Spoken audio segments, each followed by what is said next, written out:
नमस्कार दोस्तों, आप सभी का हमारे online platform expert group of education में बहुत बहुत स्वागत है। दोस्तों, बीकॉम फोर्थ सेमेस्टर का जो फंडामेंटल ऑफ मार्केटिंग सब्जेक्ट है आपका, इसकी आज फर्स्ट क्लास है आपकी। दोस्तों, ये मेजर सब्जेक्ट है आपका। और क्या प्लानिंग हमारी है? सामान्यतः सारे जो स्टूडेंट हैं वो मार्केट में जो भी क्वेश्चन बैंक हैं उनसे तैयारी कर लेते हैं, लेकिन उसमें कंटेंट नहीं हो पाता, केवल क्वेश्चनिंग दी हुई है, आप उनको याद करने की कोशिश करते हो। हमारा ये क्लास प्रोवाइड करने का कराने का ये मकसद है कि आपको पहले पढ़ा दिया जाए और इसके बाद आप क्वेश्चन करेंगे तो उसकी समझ ज़्यादा बनेगी और जितने भी क्वेश्चन बनते हैं उस टॉपिक से वो सारे क्वेश्चन आप करना सीख जाएंगे। तो ये जो हमारी क्लासेस हैं ये आपको कहाँ मिलेंगी और क्या प्लानिंग है, पहले इस पर थोड़ी सी चर्चा करते हैं। दोस्तों, ये जो क्लास है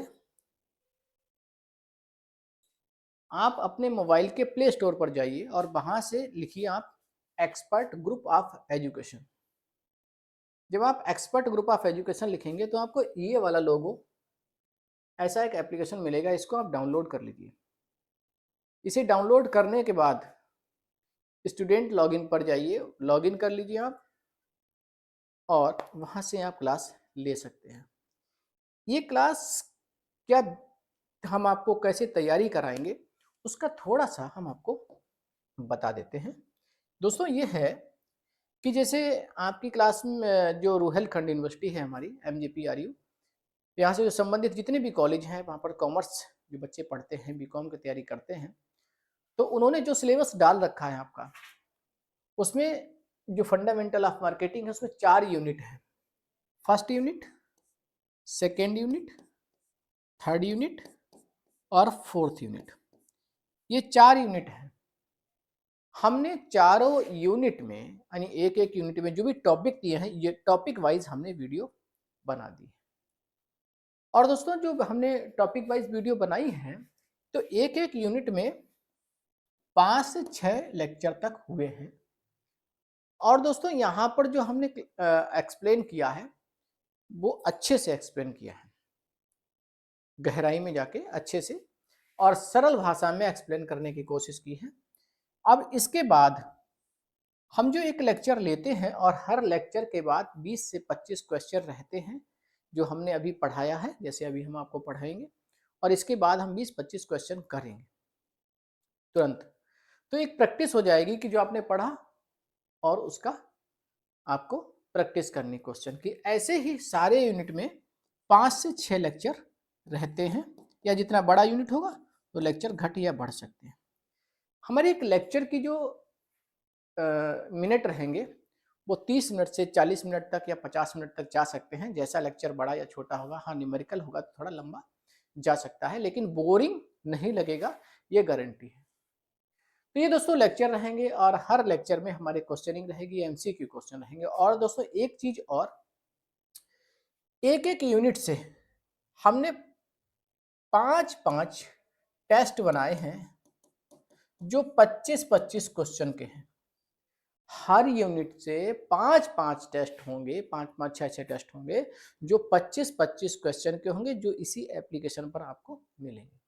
आप जब पूरा यूनिट पढ़ लें तो इसके बाद वो 25-25 क्वेश्चन के 5 टेस्ट जरूर लगाएं और उस टेस्ट में आपका जो क्वेश्चन दिया होगा उसके नीचे जो एक्सप्लेनेशन होगा वो कंप्लीट समझाया जाएगा। वहां पर एक्सप्लेन करते हैं ना आंसर को, जब आप टेस्ट को सॉल्व करेंगे और करने के बाद जैसे सबमिट करेंगे तो पता लग जाएगा कितने नंबर आपके आए हैं और कैसा गलत है तो क्यों गलत है, वो वहां पर आपको आंसर देख सकते हैं। तो इस तरीके से आपके 25 5 चौक 20 टेस्ट हो जाते हैं। हम लेक्चर के साथ जो करा रहे हैं वो तो अलग है, ये 20 टेस्ट हो जाते हैं 25-25 क्वेश्चन के।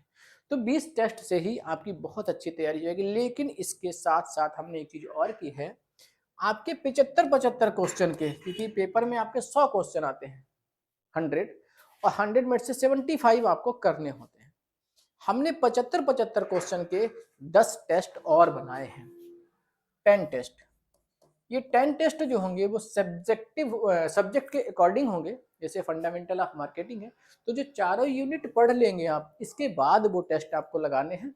जब 10 टेस्ट आप लगा देंगे तब आप देखेंगे कि एक बेहतर तैयारी हो चुकी है। अगर 80 से 90% आपके नंबर आ रहे हैं तो एग्जाम में भी 80 से 90% नंबर आएंगे, क्योंकि यहाँ पर हमने चॉइस नहीं दी है। वहाँ पर आपको 100 क्वेश्चन में से 75 क्वेश्चन करने होते हैं, और मैं गारंटी देता हूँ आपके 75 क्वेश्चन पूरे मिलेंगे। क्योंकि कभी कभी क्वेश्चन पेपर ऐसा हो जाता है जो आप लोग कहते हैं ना आउट ऑफ सिलेबस हो गया, तो हमने यहाँ पर मार्केटिंग को जो कवर किया है, टॉपिक को थोड़ा वाइड और अच्छे से समझाने की कोशिश की है। तो दोस्तों आज का लेक्चर आप लें, इसको समझें। इंग्लिश और हिंदी दोनों लैंग्वेज में रहेगा आपका, घबराने वाली बात बिल्कुल नहीं है। तो लेक्चर आज का पढ़िए और समझिए, आपको कैसा लगता है। अगर आपको अच्छा लगता है तो आप इसको जरूर परचेज करें, एक छोटी सी कीमत है, ज़्यादा महंगा नहीं है, और इसको सीखिए, अपने साथियों में भी इसको भेजिए। ठीक है दोस्तों, चलिए फिर आज का हम इस लेक्चर को शुरू करते हैं। और जो टॉपिक है आज का हमारा वो ये है, meaning, nature, scope and importance of marketing, evaluation of marketing concept. विपणन, मार्केटिंग को विपणन भी बोलते हैं हिंदी में, का अर्थ, प्रकृति, क्षेत्र और महत्व, विपणन अवधारणाओं का विकास, इनकी हम बात करेंगे इस टॉपिक में। समझते हैं अच्छे से, चलिए। Marketing means the process of identifying customer needs. Marketing का क्या अर्थ होता है कि कस्टमर की नीड को आइडेंटिफाई करना, क्रिएटिंग प्रोडक्ट्स, प्रोडक्ट्स को बनाना, सर्विसिंग, सर्विस प्रोवाइड करना, एंड डेवलप, क्या लिखा है, delivering them to satisfy those needs and profitability. ठीक है, ये कह रहे हैं उन्हें बना के, जो सेवाएं बनाते हैं उन्हें संतुष्ट करने के लिए हम बाजार तक पहुंचाया जाता है, डिलीवर किया जाता है। It includes activities like buying, selling, advertisement, promotion and distribution. ये कह रहे हैं इसमें क्या क्या होता है, क्या क्या कौन कौन सी एक्टिविटीज है, खरीद, बिक्री, विज्ञापन, प्रचार और वितरण जैसी गतिविधियां शामिल होती हैं। ठीक है, और इन्होंने एक शॉर्ट डिफिनेशन दी है। विपणन का अर्थ है ग्राहकों की आवश्यकताओं को लाभ के साथ पूरा करना। व्यापार का एक उद्देश्य होता है प्रॉफिट अर्निंग। आप आवश्यकताओं को पूरा तो कर रहे हैं, प्रॉफिट नहीं कमा रहे तो बिजनेस नहीं होगा, बिजनेस नहीं होगा। क्योंकि लाभ के लिए जो क्रियाएं की जाती हैं वो बिजनेस है। इकोनॉमिक, नॉन इकोनॉमिक आपने पढ़ी होंगी, केवल सेवा कर रहे हो, ठीक है, कोई अर्निंग का मोटिव नहीं है तो बिजनेस में नहीं आता वो चीज। ठीक है, अच्छा यहाँ पर क्या लिखा है, हाँ क्या लिखा है, वह जिसमें ग्राहकों की आवश्यकताओं को पहचान कर, ग्राहकों की आवश्यकताओं को पहचान कर, यानी एक एरिया जहाँ पर आपका ग्रामीण भी हो सकता है, शहरी भी हो सकता है, तो उनकी नीड्स को पहचानो, उनकी रुचियों को पहचानो। और मार्केटिंग का जो मेन उद्देश्य है कि उनके अंदर आप जो प्रोडक्ट बनाते हो उनकी रुचियों को चेंज कर दो, जनरेट कर दो, और नीड उनके अंदर जनरेट कर दो उस वस्तु के लिए। ठीक है, एक कहानी हम सुनाते हैं छोटी सी, एक कहानी हम सुनाते हैं छोटी सी, कि आप ग्राहकों की आवश्यकताओं को पहचानेंगे कैसे। एक कहानी छोटी सी है, आपको बोर नहीं करेगी, अच्छी कहानी है। जरा देखो, एक कंपनी है शूज बनाने वाली, जूते बनाने वाली, ठीक है, उसने एक गांव का सर्वे कराया। उस गांव में जाकर के जो उसके कर्मचारी थे उन्होंने देखा, क्या देखा, और कंपनी ने क्यों भेजा, इसलिए भेजा कि जाइए आप देखिए कि उस गांव के जो व्यक्ति हैं, जो लोग हैं, अगर वहां पर हम कंपनी लगाते हैं तो क्या हमारा प्रोडक्ट, जो जूते बनाते हैं वो सेल होंगे, बिकेंगे, चप्पल बनाते हैं क्या वो बिकेंगे। तो उनके कर्मचारी उस गांव में जाते हैं और वहां जाने के बाद देखते हैं वहां के किसी व्यक्ति ने जूते और चप्पल नहीं पहने होते हैं। वो वापस आते हैं और अपने जो प्रोडक्ट मैनेजर होता है, प्रोडक्शन मैनेजर, उसको बताते हैं कि सर क्या बात है। वो कहते हैं यहाँ पर कंपनी लगाने की आवश्यकता नहीं है। वो कहते हैं क्यों। वो कह रहे हैं कि इसलिए आवश्यकता नहीं है, इस गांव के लोग जूते और चप्पल नाम की कोई चीज जानते ही नहीं है। अगर हम यहाँ पर कंपनी लगाएंगे तो हमको प्रॉफिट नहीं होगा, यहाँ के लोग नहीं खरीदेंगे। वो कंपनी वहां पर नहीं लगाते हैं और चले जाते हैं। लेकिन एक दूसरी कंपनी आती है उसी गांव का सर्वे करने के लिए। तो वहां पर जो कर्मचारी जाते हैं उस गांव का मतलब सर्वे करते हैं, देखते हैं और फिर वापस आते हैं और अपने प्रोडक्शन मैनेजर से कहते हैं कि सर, यहाँ पर हम कंपनी अगर लगाते हैं तो हमको एक यूनिट से काम नहीं चलेगा, 2-3 यूनिट लगाने पड़ेंगे प्रोडक्शन के, क्योंकि यहाँ पर डिमांड बहुत हाई है। अब देखिए दो नज़रिया, एक वो आए थे जो कहते थे कि यहाँ पर कंपनी लगाना फायदेमंद नहीं है, यहाँ के लोग शूज नहीं खरीदेंगे। दूसरी कंपनी ने सर्वे कराया तो उन्होंने रिजल्ट निकाला कि यहाँ के लोग जूते और चप्पल अभी तक नहीं पहने हैं। अब जब हम लोग जूते चप्पल यहाँ पर बनाएंगे और उनको बेचेंगे, उनको आवश्यकताओं मतलब बेनिफिट्स से जागरूक कराएंगे, तो यहाँ पर डिमांड इतनी हाई हो जाएगी कि हमको एक यूनिट लगा करके पूरा करना मुश्किल हो जाएगा। अब देखिए नज़रिया अलग अलग है। उनके लिए ऐसा लग रहा था कि यहाँ पर हमारा जो उत्पाद बनेगा, प्रोडक्शन होगा, वो सेल नहीं होगा। दूसरी ये कह रहा है यहाँ पर बहुत हाईली डिमांड पहुंचेगी, यहाँ पर इतना डिमांड होगी कि उत्पाद अगर आप मार्केट में बेचेंगे, मतलब यहाँ के लोगों को नीड हम जनरेट करेंगे तो उनको पूरा तक नहीं कर पाएंगे। अपना अपना सोच, अपना अपना नज़रिया। तो मार्केटिंग यही सिखाती है, अगर कोई प्रोडक्ट आपने तैयार किया है तो उसको कैसे सेल किया जाए, तो जो आपके कस्टमर हैं उनके अंदर उस प्रोडक्ट के लिए नीड जनरेट कर दो, ज़रूरत उनके अंदर पैदा कर दो। तो वो कंपनी लगाएंगे और इसके बाद उन्होंने देखा कि जूते चप्पल नहीं है, बनाएंगे बेचेंगे तो सब लोग खरीदेंगे, क्योंकि बेनिफिट्स उसके पहले बताना शुरू करेंगे वो लोग। ठीक है, तो ये कहानी थी। ये मार्केटिंग की नज़र से देखा जाए तो लोगों के अंदर रुचियां पैदा कर दो अपने प्रोडक्ट के लिए। ये मार्केटिंग क्या है, कला है। ठीक है, तो कोई मार्केट में अच्छा टिक जाता है, कोई मार्केट में नहीं टिक पाता है। तो ये था कि आवश्यकताओं को पहचान कर उनको पूरा करना मार्केटिंग। चलिए, ये आप समझ गए होंगे और हम इसको आगे अगली स्लाइड पढ़ते हैं। देखो क्या लिखा है, फीचर्स, विशेषताएं क्या होती हैं। विशेषताएं क्या होती हैं मार्केटिंग की। मार्केटिंग क्या लिखा है, ग्राहक, कस्टमर ओरिएंटेड, ग्राहक केंद्रित। यानी जो भी हम एक्टिविटीज करते हैं वो ग्राहकों की यानी कस्टमर्स की संतुष्टि के लिए करते हैं, सेटिस्फेक्शन मैक्सिमाइज करने के लिए करते हैं कि जब ग्राहक खुश होगा, हमारे प्रोडक्ट को खरीदेगा, तो हमको इससे ज़्यादा बेनिफिट होगा। ग्राहक असंतुष्ट होगा तो हमारे प्रोडक्ट के प्रति उसके अंदर रुचि खत्म हो जाएगी। कस्टमर ओरिएंटेड, ग्राहक केंद्रित विपणन का मुख्य उद्देश्य या मुख्य ध्यान ग्राहकों की जरूरतों और संतुष्टि पर होता है। ये तो हमारा पहला था। अभी हम आपको इस चीज पे बता चुके कि हम जो अपना प्रोडक्ट बना रहे हैं तो इसमें सबसे मेन फोकस हमारा यह है, क्योंकि इसके जो कंज्यूमर हैं, इसको जो उत्पाद को खरीदने वाले जो ग्राहक हैं, अगर वो संतुष्ट होगा, ठीक है, तभी हमारा प्रोडक्ट चल पाएगा। तो सबसे पहले हम ग्राहक को एनालिसिस करते हैं। दूसरा क्या है, निरंतर प्रक्रिया। भाई ये क्या है, विपणन एक निरंतर प्रक्रिया है, मार्केटिंग निरंतर प्रक्रिया है। अगर आपने प्रचार प्रसार इसका बंद कर दिया तो एक समय आपके प्रोडक्ट की पहचान खत्म हो जाएगी। भाई जनरेशन चेंज हो रही है, लोग बदल रहे हैं, नीड्स बदल रहे हैं, दूसरी चीजें मार्केट में आ रही हैं, तो क्या है ना, आपके प्रोडक्ट को साइड में लगा देंगे और नया प्रोडक्ट यूज करने लगेंगे। तो आपको कुछ चेंजेस भी करने हैं, ठीक है, और उसको फिर प्रचार करिए आप, फिर लोगों के अंदर नीड जनरेट कीजिए। साइकिल सा चलता रहता है, प्रोडक्शन और इनोवेशन ये सारी चीजें चलती रहती हैं। तो कैसा है, एक निरंतर प्रक्रिया है। ठीक है, फिर क्या लिखा है, क्रिएटिंग एंड सेटिस्फाइंग डिमांड, मांग, निर्माण और संतुष्टि। अब क्या है, जूते बनाने वाली कंपनी जो दूसरी आई थी उसने कहा हम मांग का निर्माण कर देंगे, यानी लोगों के अंदर जरूरतें पैदा कर देंगे। अपने जूते और चप्पल की गुण और खासियत, उनकी मतलब जो क्या बेनिफिट्स हैं इसके, ये हम लोगों को बताएंगे जिससे कि हमारी डिमांड बढ़ेगी। ये उनका सोच थी। इट इंक्रीज डिमांड एंड क्या लिखा है, फुलफिल्स इट।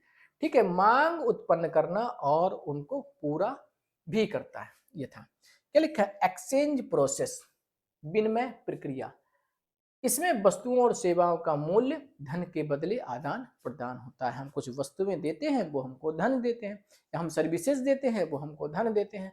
तो इसमें हमारा क्या है, बिजनेस बढ़ता है। ठीक है, marketing involves exchange of goods services, ठीक, फॉर वैल्यू, फॉर वैल्यू क्या है, वैल्यू मनी। ठीक है, इंटीग्रेटेड एक्टिविटीज, समन्वित गतिविधियां, ये कह रहे हैं ना, इसमें केवल एक गतिविधि नहीं है, इसमें केवल एक्टिविटीज नहीं की जाती हैं, कई एक्टिविटीज की जाती हैं। कौन कौन सी?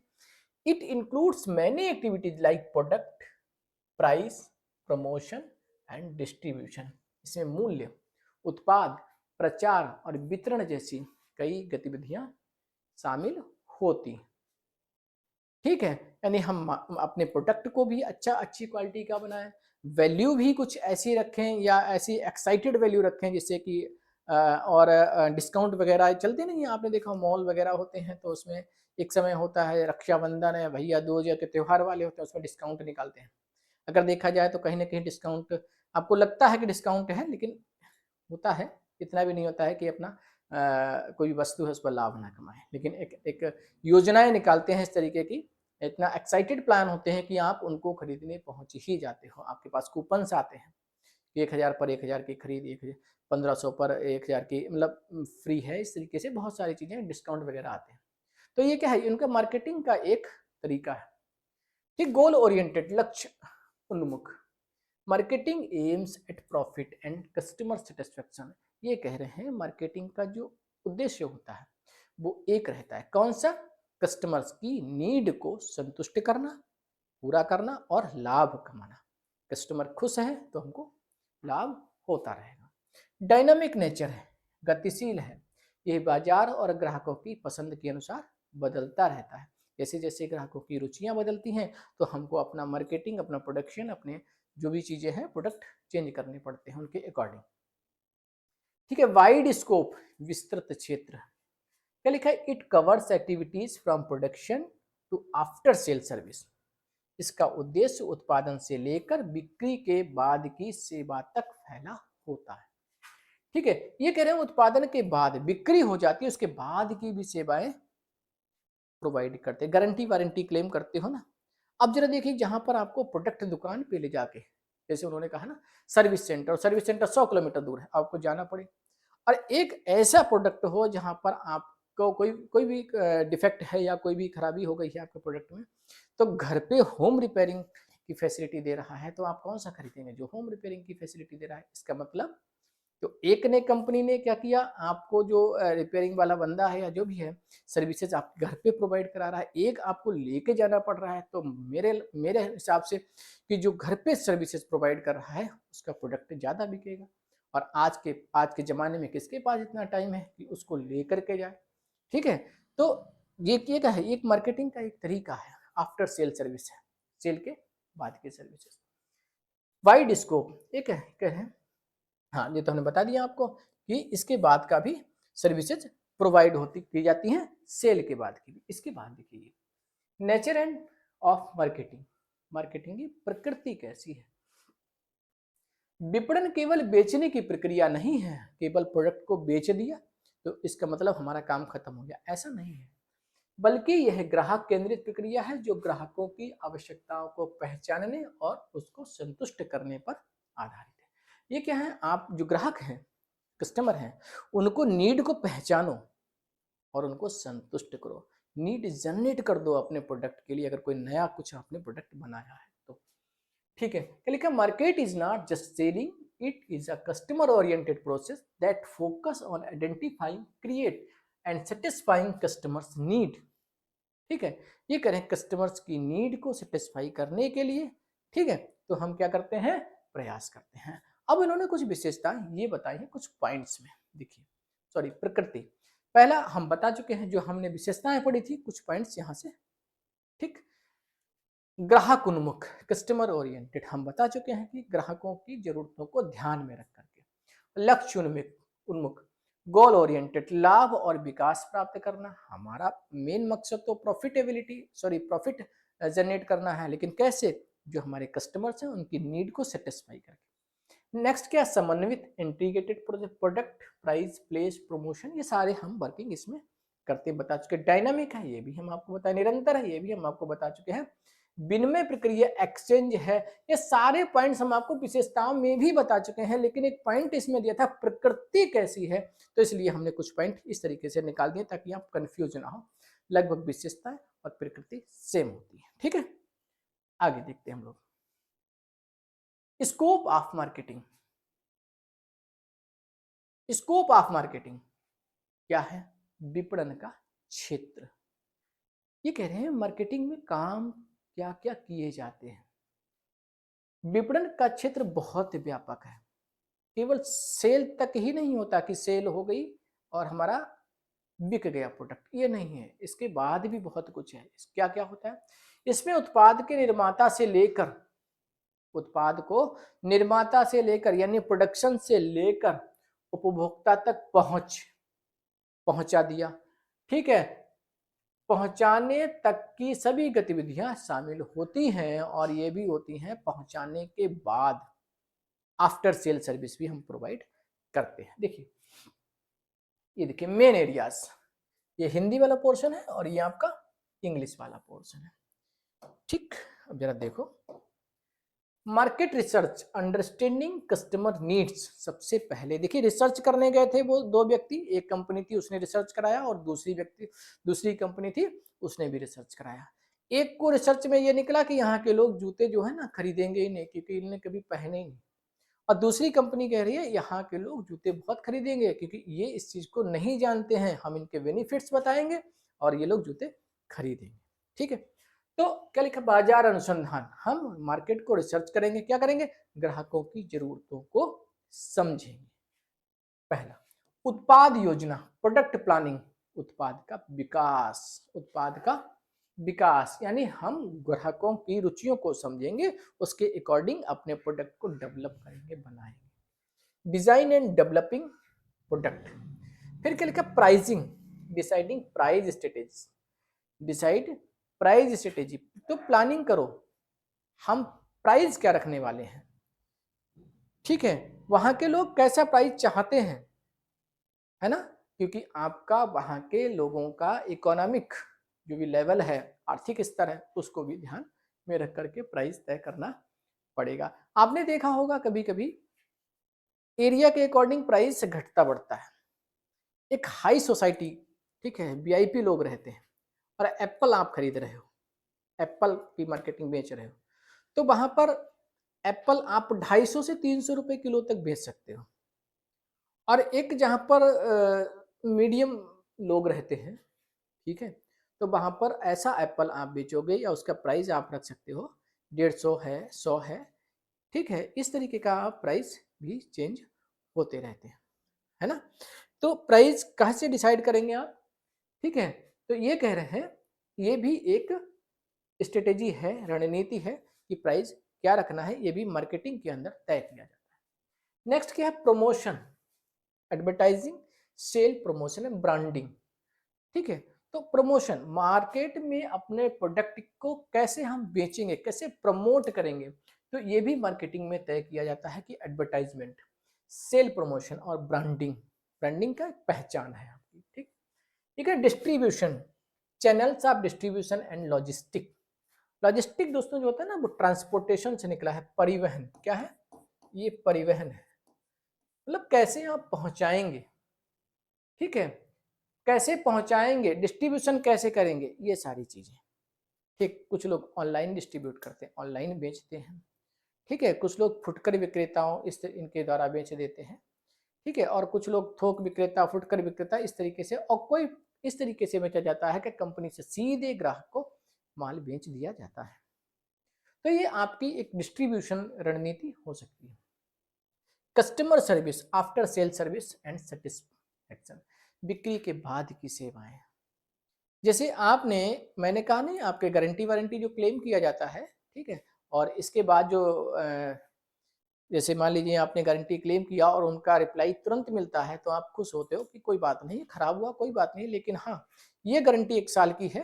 और कभी कभी क्या होता है, गारंटी में है, खराब हुआ है और 1-2 महीने तक वो रिप्लाई नहीं देते हैं या सपोर्ट नहीं करते हैं, तो वहाँ पर आपको दिक्कत आती है। तो उस कंपनी का माल आप ज़्यादा खरीदना चाहेंगे जहाँ पर सपोर्ट आपको अच्छी मिलती है।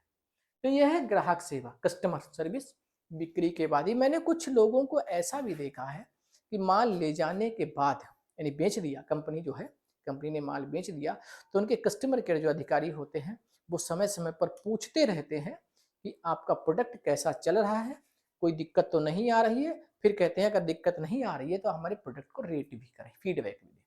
तो ये सारी चीज़ें क्या है, एक तरीका है कि अपने क्वालिटी को मेंटेन करके रखना चाहते हैं और लोगों के बीच एक पहचान बनाए रखना चाहते हैं।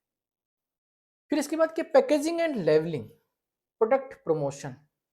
ठीक है, ये 7वां पॉइंट है। क्या लिखा, वस्तु की, उत्पाद की प्रस्तुति, जिसका पैकेज थोड़ा सा ऐसा भी होना चाहिए आई कैचिंग, कि देखा।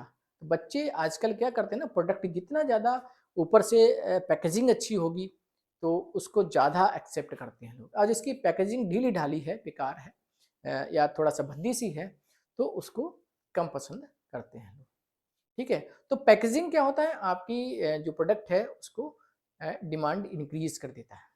ठीक, तो ये चीज़ें हुई आपके जो मुख्य क्षेत्र हैं। तो हम मार्केट जो क्षेत्र है इसमें क्या क्या किया जाता है, हम मार्केट रिसर्च करते हैं, उत्पाद योजना बनाते हैं ताकि प्रोडक्शन के लिए, और इसका प्राइस तय करना भी इसमें आता है, और प्रचार प्रमोशन भी इसमें आता है, डिस्ट्रीब्यूशन चैनल्स की भी बात हम इसमें करते हैं मार्केटिंग में, और कस्टमर आफ्टर सेल सर्विस की बात भी करते हैं, पैकेजिंग लेवलिंग की भी हम इसमें बात करते हैं। नेक्स्ट देखिए क्या लिखा है, विपणन का महत्व, इंपॉर्टेंस ऑफ मार्केटिंग। तो मार्केटिंग में विपणन का महत्व क्या है। ठीक है, तो ये क्या है, marketing plays a vital role in business success and economic development. ठीक है, विपणन व्यवसाय की सफलता और आर्थिक विकास में महत्वपूर्ण भूमिका निभाता है, ग्राहकों की जरूरत पूरी करता है, बिक्री और लाभ बढ़ाता है, बिल्कुल सही है, मांग उत्पन्न करता है। जब मार्केटिंग में प्रचार प्रसार करते हैं, अपने प्रोडक्ट की खूबियों को बताते हैं कि कैसे आपके लिए यूजफुल हो सकता है, तो क्या है, डिमांड बढ़ जाएगा। ब्रांड छवि सुधारता है, ब्रांड छवि सुधारता है। मान लीजिए कोई एक प्रोडक्ट है, जैसे हमारा डाबर का हो गया, वैद्यनाथ का हो गया, तो कुछ ऐसी कंपनियां हैं जिन पर हम लोग भरोसा करते हैं, डाबर का है तो अच्छा होगा, है ना, भरोसा करते हैं। तो अगर कोई नई मार्केट में कोई चीज आ जाती है और उस पर हम जल्दी से भरोसा नहीं करते हैं, पैसा नहीं लगाते हैं, क्यों, उन्होंने कई वर्षों से अपनी छवि सुधार रखी है। अगर एक बार उनका प्रोडक्ट मार्केट में गलत आ गया तो क्या होता है, वो प्रोडक्ट स्किप, ऐसा नहीं है आप एकदम भरोसा नहीं तोड़ते हैं, आप मानने को तैयार नहीं, तो डाबर का प्रोडक्ट खराब नहीं हो सकता। तो वो लोग क्या करते हैं, वो प्रोडक्ट तुरंत ही अपना निकालेंगे वो, कि ये प्रोडक्ट इसमें कुछ डिफेक्ट है, तो सर्विसेज फिर प्रोवाइड करते हैं, अगर ऐसा कोई आता है तो आप इसको चेंज कर सकते हैं। ठीक है, तो ये सारी चीजें होती हैं। ब्रांड छवि सुधारता है, फिर क्या लिखा है, आर्थिक विकास में सहायता करता है। ठीक है, तो मार्केटिंग जितनी अच्छी सेवाएं प्रोवाइड कर दोगे आप, ठीक, तो वहां पर आपका आर्थिक विकास भी सुधरेगा, बिजनेस आपका स्टेब्लिश रहेगा। ठीक है, प्रतिस्पर्धा से निपटने में मदद करता है, अच्छी मार्केटिंग, अच्छा प्रोडक्ट, अच्छी पहचान अपने ग्राहकों के बीच बनाई है, तो आप कंपटीशन में बने रह सकते हैं। नेक्स्ट देखिए बच्चों, विपणन अवधारणाओं का विकास। मार्केटिंग कंसेप्ट क्या क्या है, अपना अपना रह सकता है, किस चीज पर आप फोकस कर रहे हैं, ये चीज हम इसमें देखें। Product concept, focus on mass production and low cost. अगर आपका सोच ऐसी है कि हम इस बार अपने प्रोडक्शन कंसेप्ट पर वर्क करेंगे, प्रोडक्शन पर वर्क करेंगे, तो हमारा जो उद्देश्य रहेगा, कम लागत में अधिक उत्पादन। क्या रहेगा, कम लागत में अधिक उत्पादन, फोकस ऑन मास प्रोडक्शन। ठीक है, मैक्सिमम प्रोडक्शन करेंगे, और हम कोशिश ये करेंगे कि हमारा प्रोडक्शन कॉस्ट कम आए। ये हमारी कोशिश। Assumes customers prefer easily available product. मान्यता क्या है, ग्राहक सस्ते और आसानी से उपलब्ध संसाधन पसंद करते हैं। ये वाला कंसेप्ट कौन अपनाता है, वो लोग अपनाते हैं जो ये मानते हैं कि ग्राहक जो है सस्ते और आसानी से उपलब्ध हो जाने वाले, ठीक है, प्रोडक्ट को ज़्यादा पसंद करते हैं। तो अगर ऐसा एरिया है जहां पर ऐसे ग्राहक हैं जो सस्ते ब्रांड, सस्ती प्रोडक्शन मतलब सस्ती वस्तुएं चाहते हैं, तो आप इस कंसेप्ट पर वर्क कर सकते हैं। दूसरा हमारा है उत्पाद अवधारणा। ये था उत्पादन, ये था उत्पादन, प्रोडक्शन लेवल की बात कर रहे हैं। उत्पाद, गुणवत्ता और विशेषताओं पर ध्यान, जहां पर हम अपने वस्तु की बात करेंगे। ये था प्रोडक्शन, उत्पादन, और ये है हमारा उत्पाद, हम वस्तु की बात कर रहे हैं। जहां पर ग्राहक अच्छी अच्छी वस्तुएं, अच्छी क्वालिटी की वस्तुओं को पसंद करते हो, तो वहां पर अपने प्रोडक्ट पर ध्यान दो। कीमत की बात यहाँ पर नहीं आती। अच्छा चाहते हो तो कीमत तो वो चुकाएंगे, अच्छा कीमत भी होगा फिर। तो ऐसा ग्राहक जहां पर क्वालिटी चीज पसंद करता है, अच्छी क्वालिटी की चीज को ठीक है पसंद करता है, तो वहां पर अपनी क्वालिटी प्रोडक्ट की गुणवत्ता पर ध्यान दीजिए। ठीक है, तो क्या है, ठीक है, क्वालिटी, गुणवत्ता, गुणवत्ता और विशेषताओं पर ध्यान कहां पर, जहां पर ग्राहक गुणवत्ता, सर्वोत्तम गुणवत्ता चाहता है। ठीक है, क्वालिटी, गुणवत्ता बोले तो quality. Focus on quality and features, belief, और क्या मतलब, क्या है, मान्यता क्या है, customer prefer best quality products. समझ गए? तो ये था हमारा दूसरा विक्रय अवधारणा, सेलिंग कंसेप्ट।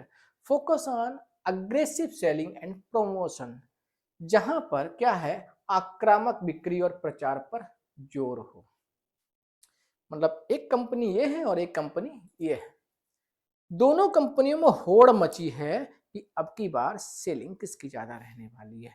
तो आप क्या करो, सेलिंग कंसेप्ट पर ध्यान दो, आप सेलिंग कंसेप्ट पर ध्यान दो, फिर आप नए नए रणनीतियां लेकर के आओगे। जैसे मान लीजिए, जैसे कोई त्योहार आया तो वहां पर आपने क्या एक के साथ एक फ्री, या आपने डिस्काउंट कूपन जनरेट कर दिए। तो कुल मिला के आपको अपनी सेल इंक्रीज करनी है। ठीक है, बिक्री पर जोर करना है, देना है। यानी उद्देश्य क्या रहेगा, जहां पर बिक्री बढ़ाना, जहां पर बिक्री बढ़ाना रहेगा तो वहां पर हम सेलिंग कंसेप्ट पर काम करेंगे। Focus on aggressive selling and promotion, objective क्या है, इंक्रीज सेल वॉल्यूम, हमें अपने सेल का वॉल्यूम इंक्रीज करना है। ठीक, ये वाला हो गया, ये वाला हो गया। मार्केटिंग कंसेप्ट, विपणन अवधारणा, ग्राहक की जरूरत और संतुष्टि पर ध्यान, यानी ग्राहक ही राजा है। यहाँ पर ये माना जाता है ग्राहक ही हमारा सर्वोत्तम है, सबसे मेन फोकस ग्राहक केंद्रित। तो वहां पर मार्केटिंग कंसेप्ट हम लगाएंगे। Focus on customers need and satisfaction, यानी ग्राहक, कस्टमर इज किंग अप्रोच। तो ये वाली जो अप्रोच है आपकी इंपॉर्टेंट है। ठीक है, मार्केटिंग अप्रोच। सामाजिक विपणन अवधारणा, ठीक है, ये सोशल मार्केटिंग कंसेप्ट, ये क्या होगा, ग्राहक और समाज के हित पर ध्यान, लाभ, ग्राहक संतुष्टि और सामाजिक जिम्मेदारी को संतुलित करते हुए जहां पर मार्केटिंग होती है, तो वो क्या है, सोशल मार्केटिंग कंसेप्ट कहलाता है। Balancing profit, customer satisfaction and social responsibility. ठीक है, यानी हम प्रॉफिट को इतना ज्यादा जनरेट करने पर ध्यान ना दें कि हमारे समाज में वो उनके लिए भारी पड़ जाए। लाभ कमाओ लेकिन इतना ज्यादा नहीं कि सामाजिक रूप से, ठीक है, किसी पर, जैसे मान लीजिए आप मार्केट में बैठे हुए हो, आपने मार्केट में बैठे हो और वो आप अकेले बैठे हो, जहां पर एक प्रोडक्ट है वो आपके पास है, मोनोपोली जिसको बोलते हैं, और आपके पास है, तो आप ये थोड़ी है कि मनमाना रेट आप किसी से वसूलो क्योंकि किसी दूसरे के पास है नहीं। ठीक है, और डिमांड ज्यादा है, हालांकि ऐसा करते हैं। तो वो यहाँ पर क्या है, ग्राहक संतुष्टि पर ध्यान रहता है और सामाजिक जिम्मेदारी।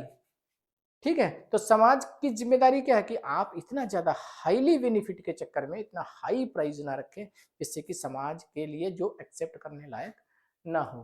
तो जहां पर सामाजिक विपणन अवधारणा जो रहती है, सोशल मार्केटिंग कंसेप्ट जो रहता है, वो इस पर वर्क करता है।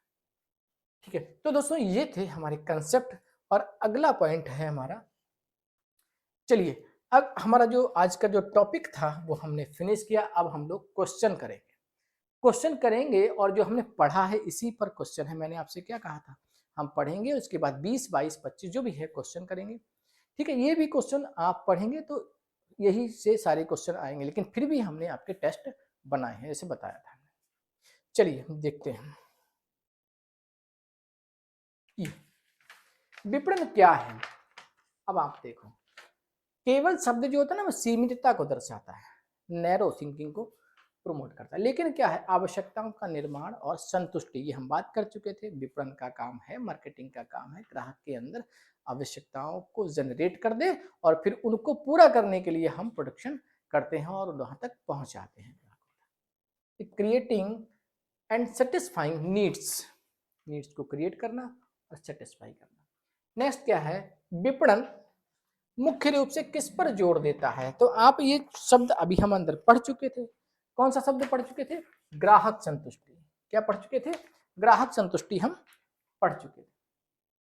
नेक्स्ट देखिए, विपणन क्या है, एक निरंतर प्रक्रिया है। मार्केटिंग इज अ कंटिन्यूअस, हमने कहा था हमेशा चले। अब देखिए ऊपर पढ़ चुके हैं अभी अंदर, तो इसलिए आपके लिए ये कठिन नहीं रहेगा, आसान क्वेश्चन है। नेक्स्ट देखिए, ठीक, विपणन में किसका आदान प्रदान होता है, वस्तु और सेवाओं का आदान प्रदान होता है। हम अपने सर्विसेज देंगे या हम प्रोडक्ट देंगे और उसके बदले में कुछ वैल्यू लेंगे, ठीक है, कुछ वैल्यू हम लेंगे। नेक्स्ट देखिए क्वेश्चन, विपणन की विशेषताएं कौन सी हैं, विपणन की विशेषताएं कौन सी हैं। तो कौन सी विशेषता है, ग्राहक केंद्रित। कौन सी विशेषता है, ग्राहक केंद्रित। हमारे लिए कस्टमर ही राजा है, हम कस्टमर के लिए ही प्रोडक्शन कर रहे हैं, कस्टमर को ही हम अपने जो प्रोडक्ट है बेचेंगे, तो इसलिए कस्टमर को ध्यान में रख करके हम लोगों को अपना, ठीक है, मतलब जो भी प्रोडक्शन करना है, जो भी मार्केटिंग का जो प्लानिंग करनी है, कस्टमर को ध्यान में रख के की जाती है।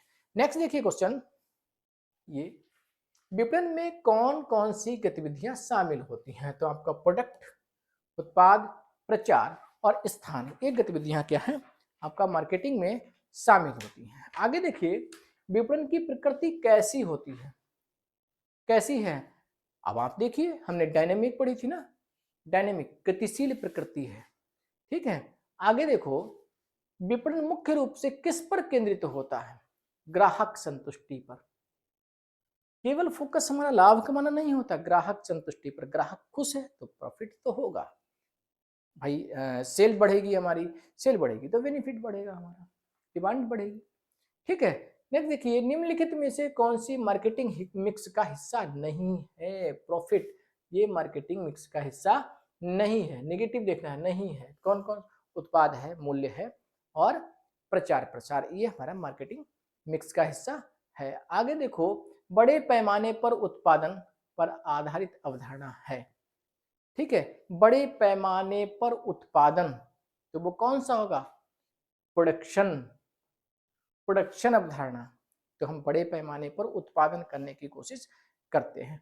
और ये वाला प्रोडक्ट अवधारणा क्या थी, प्रोडक्ट अवधारणा में हम प्रोडक्ट की क्वालिटी पर काम करते थे, ठीक है। और सेलिंग, सेलिंग अवधारणा क्या कहती थी, जहां पर हमको अपनी सेल वॉल्यूम बढ़ाना होता है, वहां पर हम सेलिंग कंसेप्ट की मदद लेते हैं। नेक्स्ट देखिए, कौन सी अवधारणा आक्रामक बिक्री पर, ठीक है, जोड़ देती है। हमको अपनी जैसे तैसे किसी भी तरीके से अपनी सेल इंक्रीज करनी है, तो हम ये वाला कंसेप्ट अपना सकते हैं। विपणन को क्या माना जाता है, एक निरंतर प्रक्रिया है, कंटिन्यूअस प्रोसेस। डबल क्वेश्चन हो गया वाला। नेक्स्ट देखो, निम्न में कौन विपणन के क्षेत्र में आता है, मार्केटिंग के क्षेत्र में कौन आता है।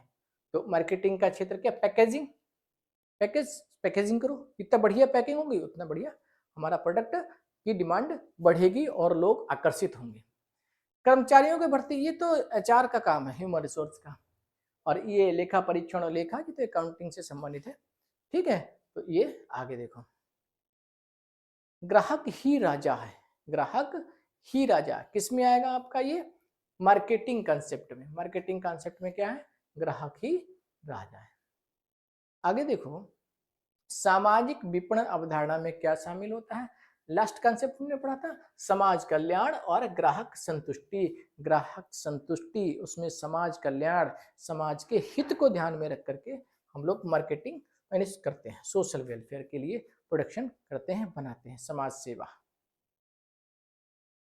विपणन की शुरुआत किससे होती है, कहां से होती है शुरुआत, भाई मार्केट रिसर्च से।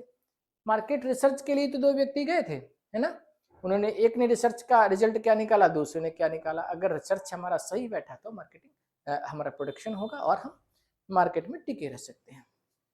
ठीक, आगे देखो, विनिमय प्रक्रिया का अर्थ क्या है? Transfer of goods for value. आप वैल्यू दीजिए, मूल्य चुकाइए और गुड्स ले जाइए। निम्न में से कौन सी विपणन की विशेषता नहीं है? ग्राहक उन्मुख होता है, एकीकृत होता है क्योंकि बहुत से काम करने होते हैं, गतिशील होता है लेकिन स्टैटिक नहीं होता है, स्थिर नहीं होता है। ठीक है, ये देखो कौन सी अवधारणा गुणवत्ता सुधार पर ध्यान देती है? देखो उत्पाद प्रोडक्ट कंसेप्ट। उत्पादन में तो हम लोग प्रोडक्शन वॉल्यूम को बढ़ाने की बात करते हैं, उत्पाद में हम प्रोडक्ट की क्वालिटी की बात करते हैं। ठीक, नेक्स्ट देखिए, वितरण किससे संबंधित है? वितरण किससे? स्थान, प्लेस से संबंधित, यानी हम लोग अपना डिस्ट्रीब्यूशन करेंगे तो लोगों तक पहुंच, कौन कौन से एरिया, कौन कौन से स्थान के रहने वाले लोग हैं, उन तक अपना गुड्स हम कैसे पहुंचाएंगे, सर्विस उन तक कैसे पहुंचाएंगे, तो स्थान से संबंधित है। ठीक है, आगे देखो, कौन सी अवधारणा मानती है ग्राहकों को मनाना पड़ता है? कौन सी अवधारणा मानती है कि ग्राहकों को मनाना पड़ता है? ठीक है, तो इसमें क्या है आपका सेलिंग कंसेप्ट। क्या है? सेलिंग कंसेप्ट, यानी सेल करने का तरीका, कला, आर्ट, उसमें ग्राहक को मना लेते हैं अपने अकॉर्डिंग। ठीक है, आपने कभी इंश्योरेंस कराया, कोई एजेंट आता है तो आप देखो ना किस तरीके से वो आपको मना लेते हैं। ठीक है, ठीक, विपणन किसमें सहायता करता है? यानी मार्केटिंग हेल्प्स इन, किसमें सहायता करती है, क्या करेगी? तो मार्केटिंग में आपकी डिमांड इंक्रीज हो जाती है, आपकी मांग बढ़ जाती है प्रोडक्ट की। नेक्स्ट देखो, निम्न में से कौन प्रचार का हिस्सा नहीं है? अब यहाँ पे देखिए, विज्ञापन है, उत्पाद है, भंडारण है, ये सब प्रचार का हिस्सा है, लेकिन अकाउंटिंग नहीं है। अकाउंटिंग तो मार्केटिंग से अलग है, तो आपका लेखा जोखा रखने का एक, ठीक है, तरीका, टूल्स है। आगे देखो, सबसे आधुनिक अवधारणा कौन सी है? सबसे आधुनिक अवधारणा कौन सी है? तो इसको आप देखिए, कौन सी है? सामाजिक में क्या लिखा है? विपणन अवधारणा। सामाजिक विपणन अवधारणा जो है, यानी सोशल मार्केटिंग कॉन्सेप्ट जो है, वो कैसी है? सबसे आधुनिक है, यानी आप प्रोडक्ट को बनाइए लेकिन समाज के हित में ध्यान, समाज के हित को ध्यान में रखते हुए, ठीक है, किसी का अहित भी ना हो।